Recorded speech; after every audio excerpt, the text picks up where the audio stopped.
I want to tell you about the specific quality of silence that fell over the First Take studio this morning, because it was not the ordinary silence of a paused conversation or a moment being let breathe for television effect. It was the silence that happens when a room full of professional communicators simultaneously registers that something has been said that cannot be unsaid, and that the only question remaining is how much more of the thing behind it is about to come out.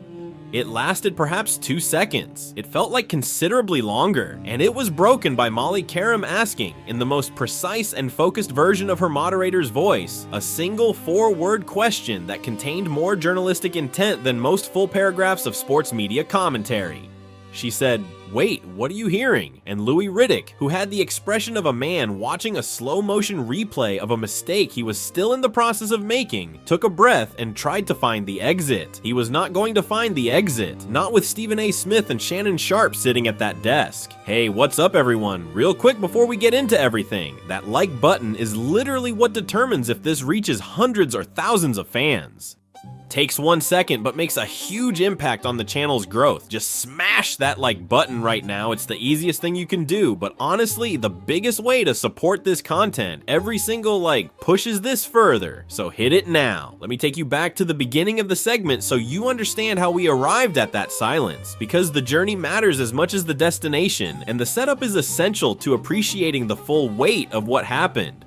Riddick was in the studio as a guest, former NFL safety, current ESPN analyst, a man whose football credentials are unimpeachable and whose broader sports connections are the kind that come from years of operating at the intersection of competition, media, and the information networks that run beneath both.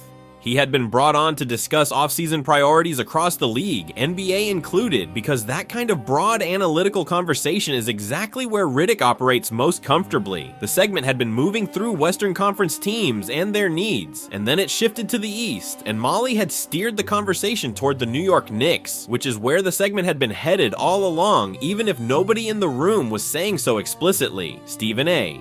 had made his usual argument about the Knicks, the argument he has been making with minor variations for the better part of 2 seasons, which is that New York has the infrastructure of a contender, but has been missing the offensive centerpiece that separates a team that competes from a team that wins.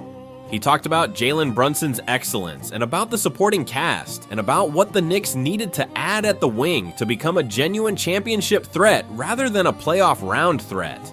Shannon pushed back in his typical way, questioning the cost of premium acquisitions and whether the Knicks front office had the assets to execute the kind of move that would actually move the needle. And then Molly turned to Riddick.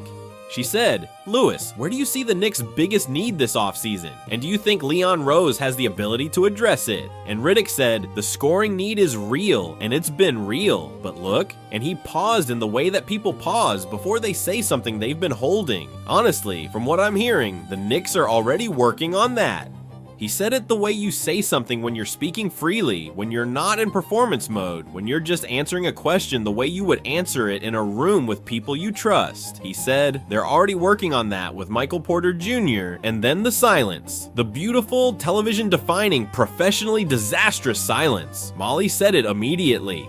"Wait, what are you hearing?" And Riddick's face went through approximately 4 emotional states in roughly 1 second. The recognition, the calculation, the attempt at recovery, and then the resignation that comes from understanding that none of the available recoveries are actually going to work. He said, "Oh, well, I mean, look, I'm not breaking news here. That's just speculation. Teams are always exploring options in the summer. You know how this works." Shannon leaned forward so far that I genuinely wondered for a moment if he was going to physically reach across the desk. He said, "That didn't sound like speculation, Lewis. That sounded like something you knew." His voice had the particular quality it gets when he is not performing skepticism but genuinely experiencing it. The real version, the version that comes from someone who has been in enough professional environments to recognize the difference between a guess and a known thing dressed as a guess. He said, "What exactly are you hearing?" Stephen A. did not speak immediately, which was actually more intimidating than if he had. Stephen A.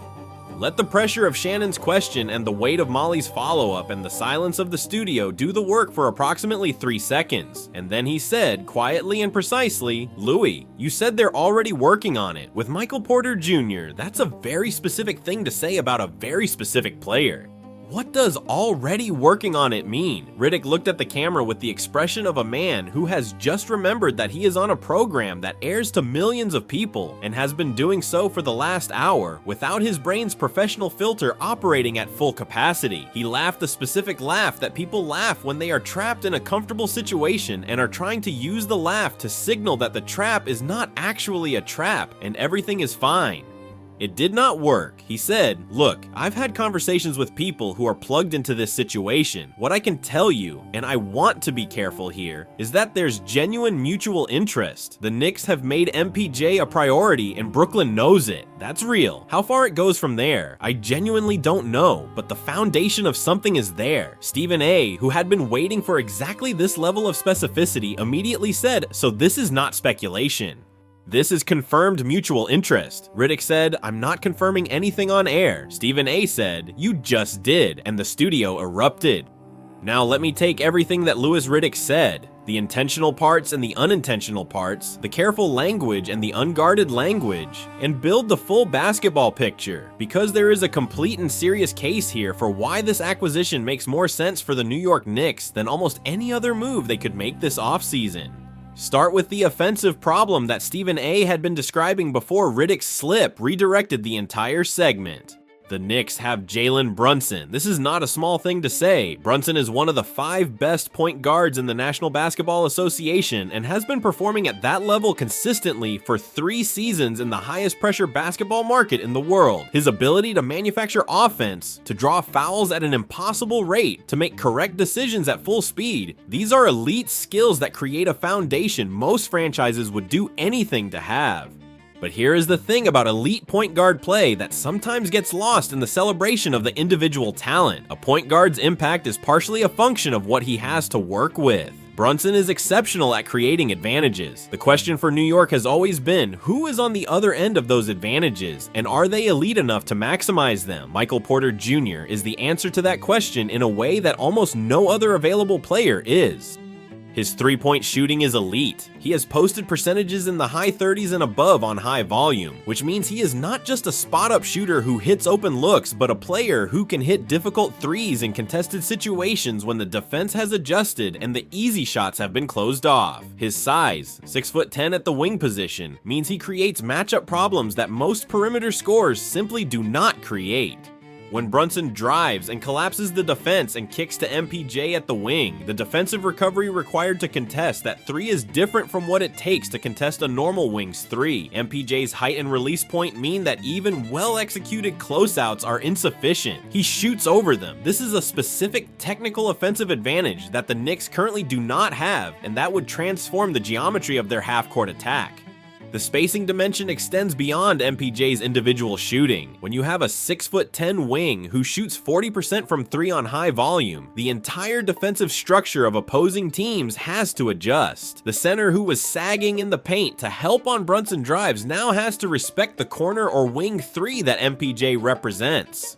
The weak side defender who was rotating to provide interior help now has to stay home because MPJ's size means he can catch a skip pass and put the ball in the air before any recovery is possible.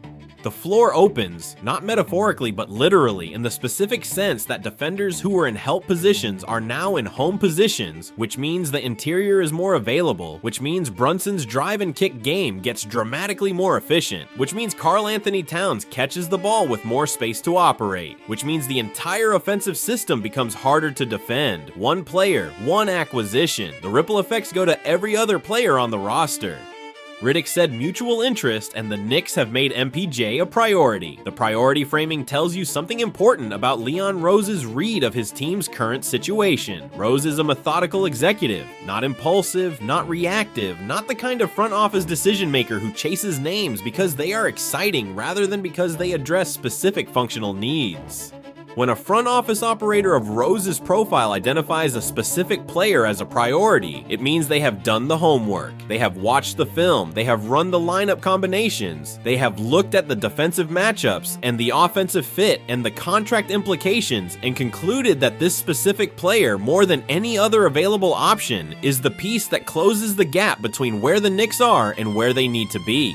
At approximately 24 points per game this season for Brooklyn, MPJ is performing at a level that the Nets are not able to properly contextualize because their team has no business competing for anything meaningful. He is a star-level scorer on a rebuilding team, which is the NBA equivalent of running a Ferrari engine inside a car that does not have a chassis. The production is real, the quality of the player is real, the context around him is simply wrong. Transplant that production into the Knicks system, into a team with Brunson creating, with Towns demanding interior attention, with a supporting cast that understands how to move and space and execute at a high level. And the production does not merely transfer, it compounds. Because MPJ in the right context, with players around him who can put him in the situations where he is most dangerous, becomes a player whose numbers and efficiency would both increase, not decrease, in the transition. The injury history needs to be addressed directly because it is the central counter-argument and it deserves serious engagement rather than dismissal. MPJ has had back surgeries. He has missed significant time across multiple seasons. He is 27 years old, which is not old, but the number of procedures and the nature of the procedures create legitimate questions about what his career trajectory looks like over the next 4 to 5 years. For the Knicks, this is a real consideration. If they trade significant assets, first-round picks, young players, to acquire a player whose durability is genuinely uncertain, they are making a bet with substantial downside. But I want to offer the other side of this calculation, because the Knicks' window is not abstract or theoretical. It is right now. Brunson is in his prime. The supporting cast is assembled and functioning. The market and the organization and the fan base are all aligned on the goal of competing for a championship in the immediate term. The risk of acquiring an injury-prone player who might miss time has to be evaluated against the alternative, which is continuing to compete with an offense that maxes out at a level that can win playoff rounds but has not demonstrated the ceiling to win a championship. You can preserve your assets and stay healthy and miss the window. Or you can take the calculated risk on a player of MPJ's offensive quality and give yourself the ceiling that championships require. The Knicks should take the risk. The moment is right. The fit is real. And the confirmation that Louis Riddick accidentally delivered this morning in the most unguarded possible way suggests that somewhere in a room in New York or Brooklyn, the people who make these decisions have already reached the same conclusion.